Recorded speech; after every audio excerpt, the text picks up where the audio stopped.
Baby on the way? You should look into cord blood banking with Viacord, and there's no better time than right now.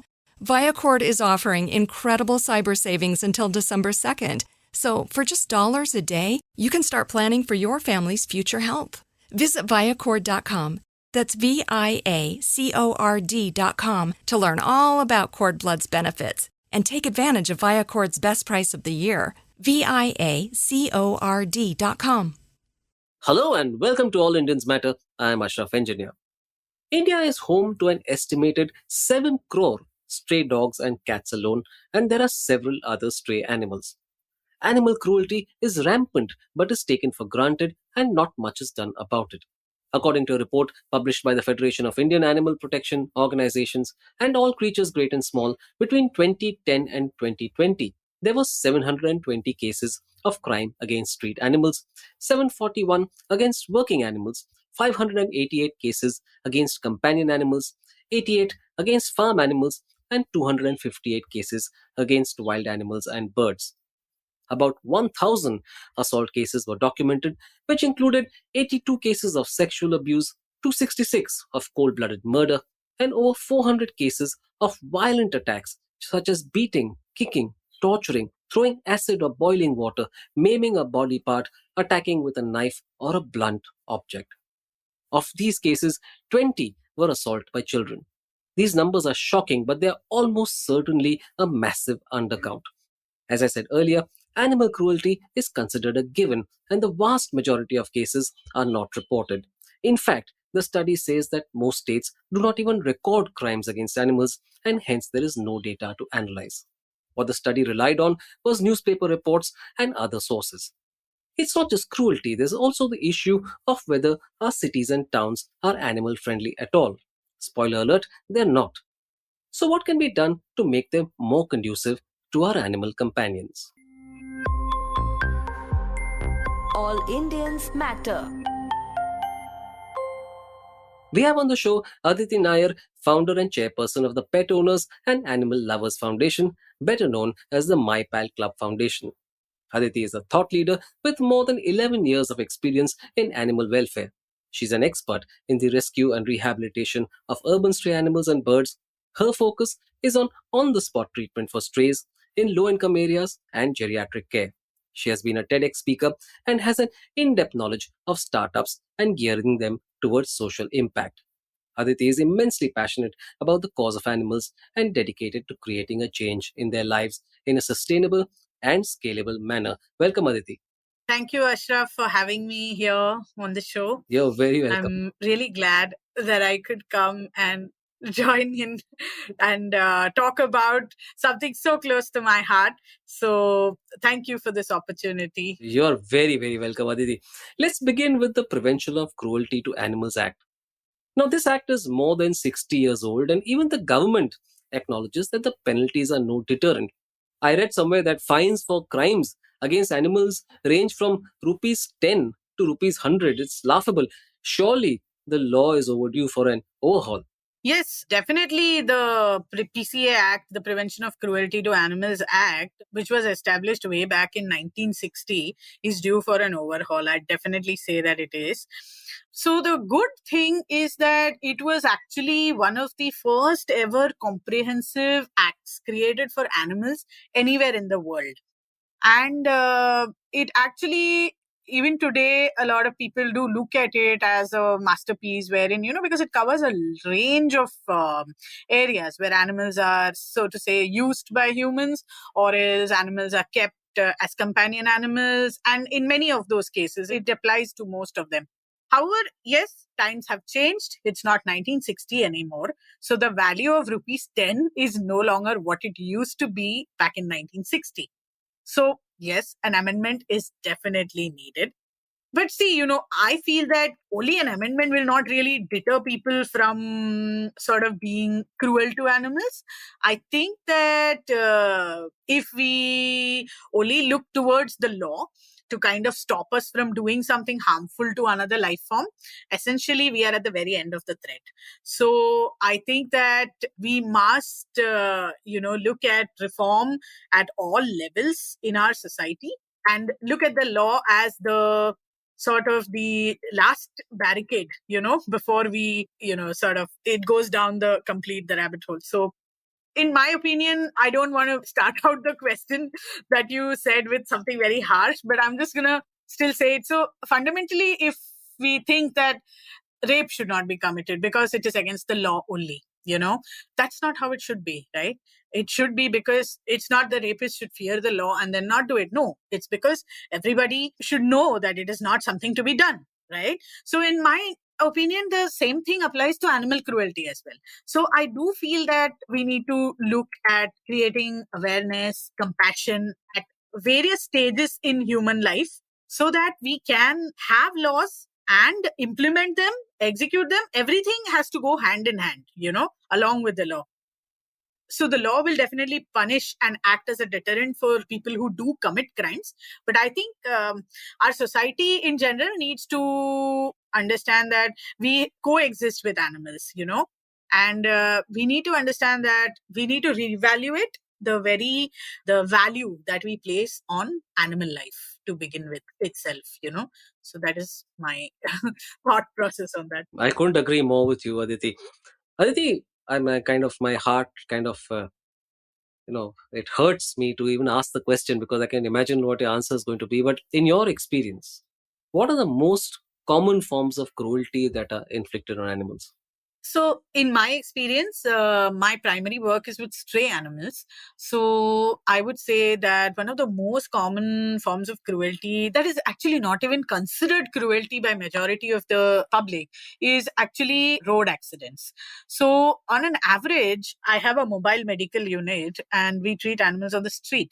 And this mobile medical unit treats about 5 cases of road accidents on a major or minor on a daily basis. Okay.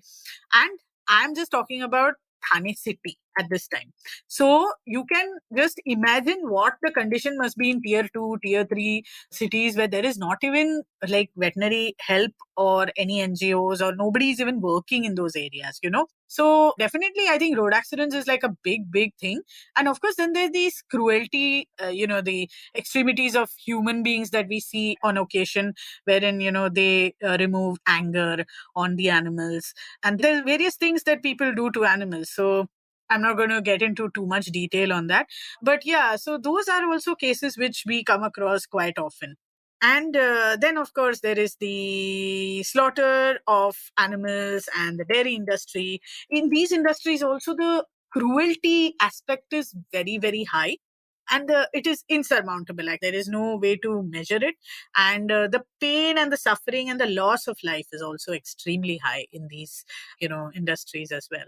So I think there is, when we talk about animal cruelty, it's a very wide range of cruelty which happens, be it animal testing. There's so many areas in which animals are suffering. So yeah, it's up to us humans to do something. Yeah. Stop it. Yeah, absolutely. And I just wanted to, point out to listeners of the scale of the problem. Now, you alone, this is Aditi Nair and the Mypalclub Foundation, is coming across on an average 5 cases of accidents where the animal is hurt and absolutely nothing is done to help it every single day. That's roughly 1,800 cases a day that only you come across, and only in Thane city, which is a satellite of Mumbai. Yeah. I just want people to imagine the scale across the country of only accidents, and now add to that the different cases of cruelty that I mentioned earlier, and you will understand what I mean when I say that those numbers are a massive undercount.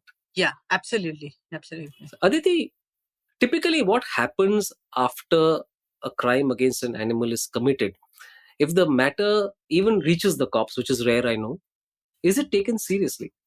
In our society, cops are just like regular people when it comes to animal cruelty cases. And so is the judiciary to some extent, not meaning any disrespect to anyone. But these systems of the government are not very well aware of the laws that we have in place for animals.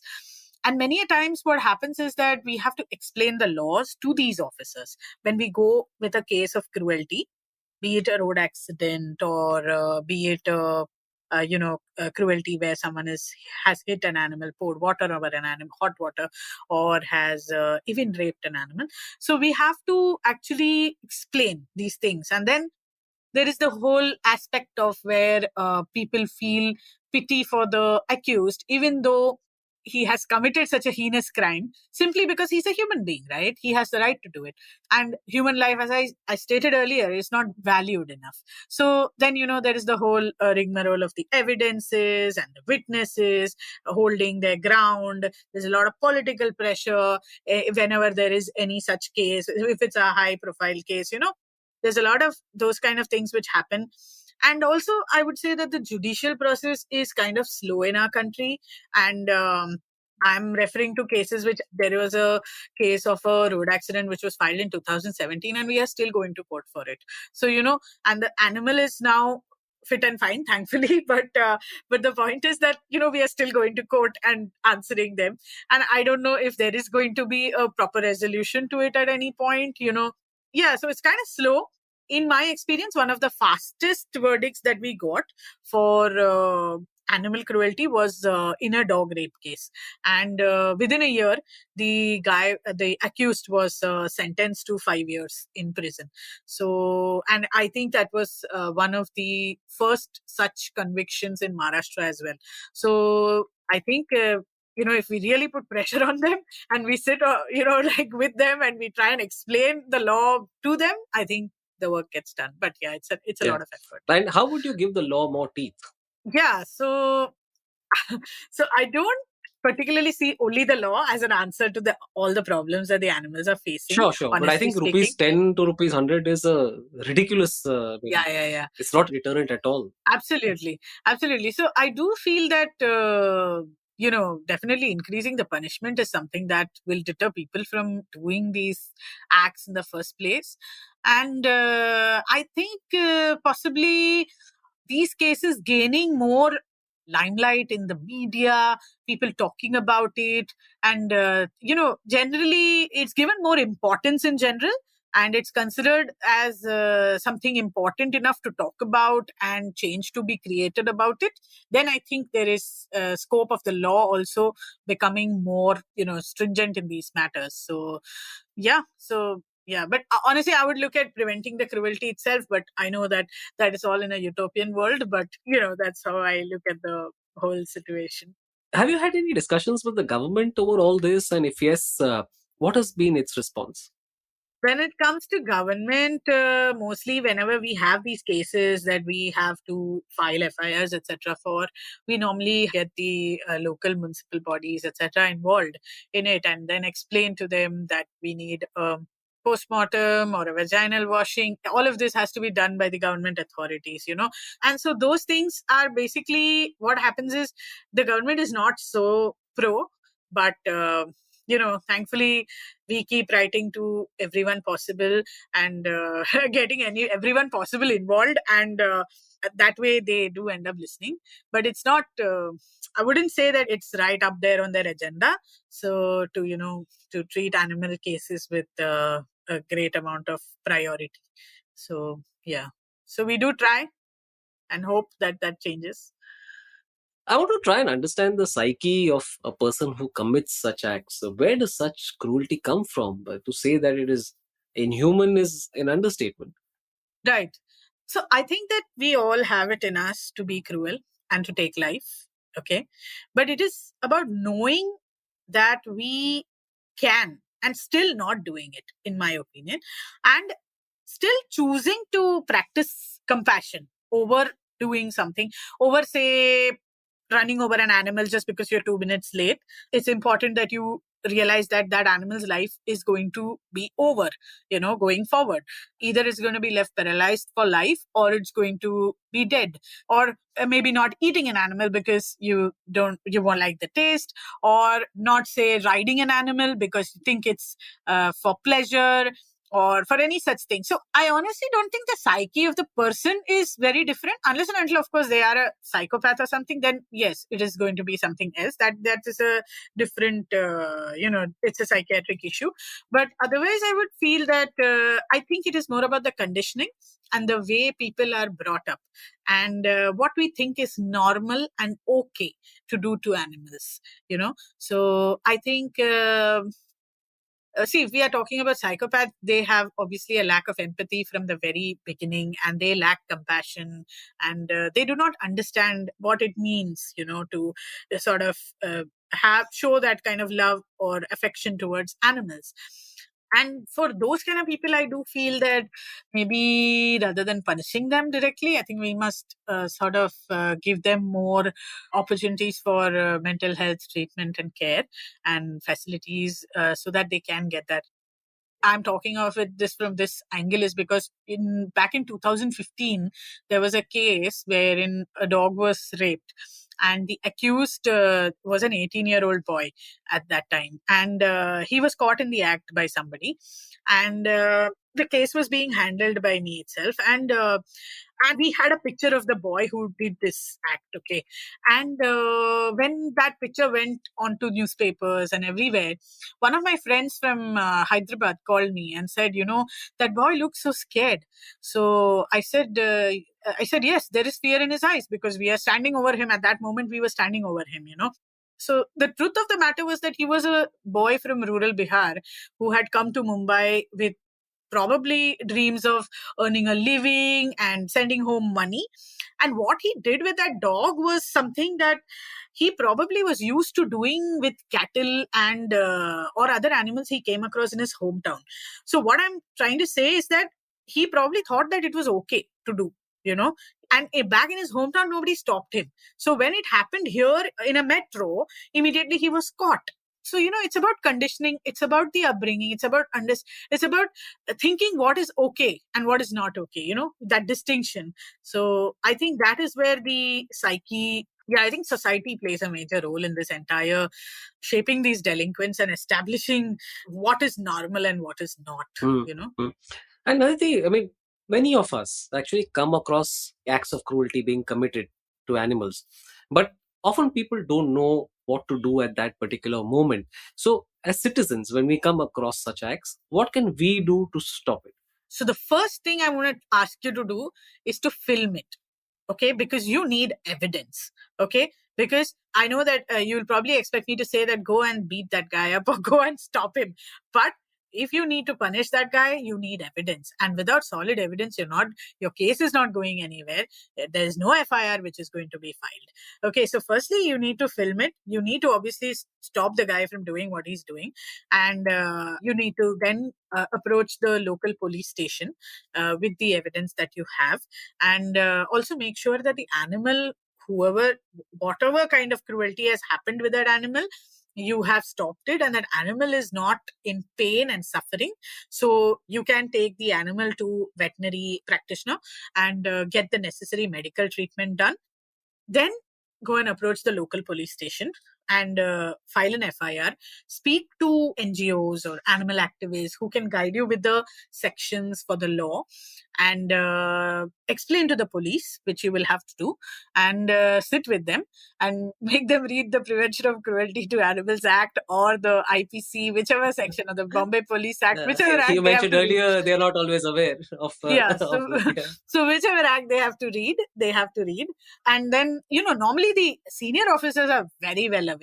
It's the junior officers who are present at the at that time who will not be able to help much. But anyways, then get a good lawyer, okay, and pursue the matter in court, and pursue it, meaning like make sure that it is going through the various, you're getting a date and witnesses are coming.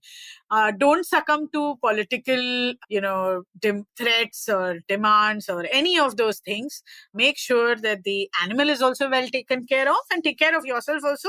Make sure you don't get into too much of fights with the whole thing. But yeah, so these are the things, basic things that you can do as any citizen of this country. How can we as common citizens also pressurize our lawmakers to do something about the situation, whether it's making the law more stringent, whether it's to have it implemented better and therefore create better awareness, etc., etc.? So I think the very fact that so when you started out the podcast, you mentioned that there's not enough documented evidence. There are not enough FIRs filed. That is a big problem. So besides just stopping the cruelty, you need to get numbers in those FIRs and make it a norm, so that next time maybe you went and you explained the PCA Act there, but maybe the next person who comes in there, doesn't have to do that.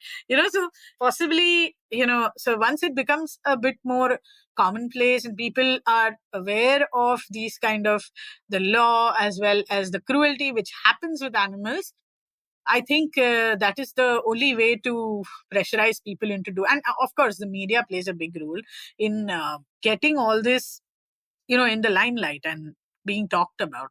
So that is, I think, the best way to go forward for this. Yeah, I also felt, I don't know whether you agree with me, that there needs to be some attention paid to animal rights and compassion, especially in school syllabi. Would that help?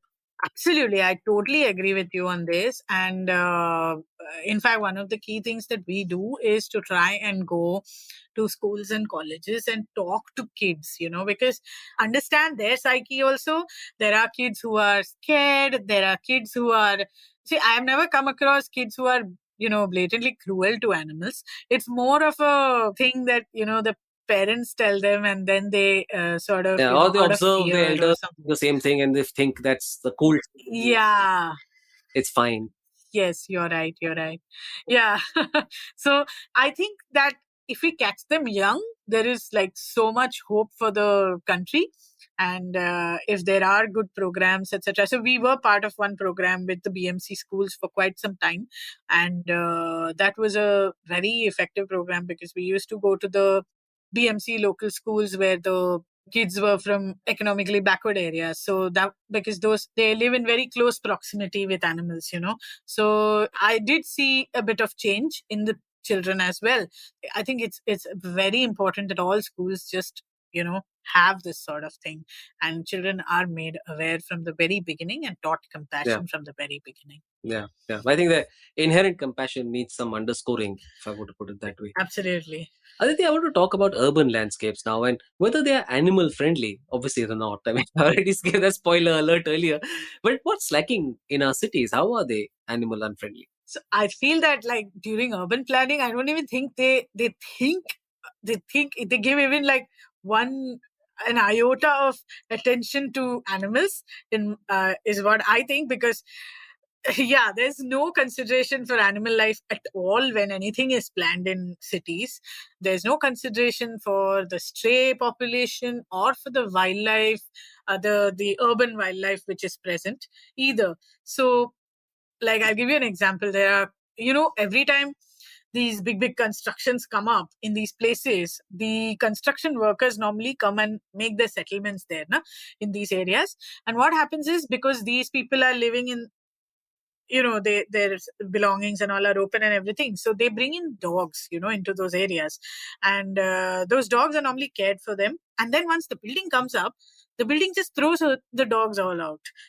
So it's basically like, it's totally wrong, because the dogs were there before those humans were there, right? Before you bought your flat, the dog But for was them, there. it's the equivalent of being thrown out of your house, isn't it? Exactly. And then, so one time it was just a ground with like labor workers there, and now it's a big building. So the dog is not going to see that difference, right? And then, of course, there's this cutting of trees, etc., which happen. And when you cut a tree, you don't actually just cut that tree and take that life. You're taking the homes of so many birds, so many these urban squirrels, the urban wildlife, and there's so many of those things also which get displaced. So wildlife is severely, the urban wildlife is also, it also gets very severely compromised when. And then there's another thing I really want to bring to everyone's attention is the open drainage systems too. So there's so much risk in that. So we constantly, like at least once a month, I'll get a call ki ha kutta gir gaya hai nale mein. So I'm like, oh my god. So when is this going to end? Like, and not just, I'm sure it's not just the dogs, I'm sure even people are falling into this. So something has to be done, it keeping in mind human as well as animal safety. So I think planning can be made more considering at least the urban wildlife to begin with, and not throwing out those construction dogs. So at least something can be done. So yeah, I feel they can absolutely think more. What kind of challenges do organizations working with animals face in our cities? Organizations working with animals in our city, especially the urban areas like Mumbai and Thane, etc., they do face a lot of challenges, especially in terms of lack of resources. The resources could be in terms of manpower, in terms of money, and then there's a lot of we have to deal a lot with the government, with the authorities, etc., as well, which often becomes difficult, because if we want to be a part of neutering program, there's a lot of things, procedure there, etc. That's just an example I'm giving. So there are a lot of difficulties such as that, but I think one of the main issues that we all face is the lack of money and the lack of space. Yes, let's not forget space, because space is it's as good as gold in our cities. So and animals need space. So if we do think of setting up a space where animals have to be kept, etc., it's extremely costly, and it's extremely difficult to find enough space as well in cities. So this is one of the most all animal rescue organizations face challenge with this. And what can be done to encourage more adoption? I think, I know there have been reams and reams of articles written on the preference for foreign breeds as opposed to Indian ones, and etc. etc. And I know there's been a lot of talk about that. But what can be done to encourage adoption of these homeless animals? I said earlier there are more than 7 crore dogs and cats alone that are strays in India. I think people need to see them as worthy of taking home, firstly. Most people say that they take care of the strays outside the house, but they want a breed dog inside the house, which is kind of like, say, saying that I will. It's kind of like double standard. So I think people need to, get over that and sort of Yeah. understand that indies are also good pets. I know a lot of people are working so much in the space of adoption and trying to get Indian animals adopted. The situation is in many ways so much better than it was 10 years back, I would say. But at the same time, because of the explosion of population as well, there is never going to be a day, I think, when we're going to say, oh, all the indies in the world have been adopted and off the road. So I strongly urge and encourage everybody to think of adoption as a way to bring home a new member. And I think there is also the fact that, when people adopt animals, many people do not get the right kind of guidance. They have this perception that indies have a particular kind of behavior. But, there are ways you can manage things, and there are ways, say, for example, if you have 8 to 5 job, you must know that bringing home a puppy is not a good idea. You must take home ideally a slightly older dog, so that the puppy requires attention throughout the day, the teething, the potty training, all of that. So that kind of guidance, I think even NGOs can come forward and give to people, so that people make informed and proper decisions as well. So so I think we can really encourage adoptions this way by giving good guidance to people as well. Yeah. Aditi, tell us about your work, the Mypalclub Foundation. Mypalclub Foundation primarily focuses on street treatment via a mobile medical unit in Thane city area. And we go from place to place treating animals with a special focus on low-income areas, because there's huge lack of veterinary care in these areas. Yeah, so that is what we primarily do. The second thing we do is also care for geriatric dogs and special need animals. Basically, special need animals are animals who are probably handicapped in some way, or they have special needs in which they have a disability of some sort. It could be internal, emotional, physical, in any way, something like that. So that is our primary area of work. We also do awareness programs in schools and colleges, and try and get more and more people active in the build compassion, as we were speaking about earlier. So because that is very important too. So this is our primary area of work, and currently we are in Thane city, and I hope that someday I can say that we are working all over India. So yeah. So here's a question I ask all my guests at the end of the show. Why do you do this work? I do this work primarily because it helps me get out of bed every morning and with a very enthusiastic feeling, and go to bed at night and happy. And also because I love animals, and I just primarily my work is not all about petting animals, but I do get to do that, so so I'm always happy to do that, and The perks of the job. yes, absolutely. So I get to meet so many animals. I'm by nature, I'm a very introverted person, so I love talking to animals and meeting them, and it's so much fun to see so many animals and know their stories, and yeah, so that's why I do this work. Aditi, in the daily grind that is our life, we often forget the other living beings alongside us. How a nation treats its animals says a lot about its character.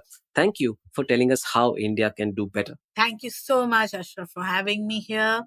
And I would say that all of us must remember that we live with animals, and animals are a very integral part of our lives. They are there with us throughout, and we also need to be there for them. I think that's very important for us to realize. Thank you so much. Thank you all for listening. Please visit allindiansmatter.in, that's ALLINDIANSMATTER.in, for more columns and audio podcasts. You can follow me on Twitter at Ashraf Engineer, that's ASHRAFENGINER, and All Indians Count, that's ALLINDIANSCOUNT. Search for the All Indians Matter page on Facebook. On Instagram, the handle is All Indians Matter. Email me at editor@allindiansmatter.in. Catch you again soon.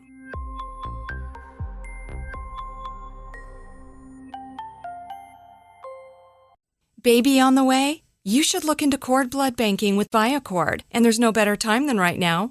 Viacord is offering incredible cyber savings until December 2nd. So for just dollars a day, you can start planning for your family's future health. Visit Viacord.com. That's VIACORD.com to learn all about cord blood's benefits and take advantage of Viacord's best price of the year. VIACORD.com.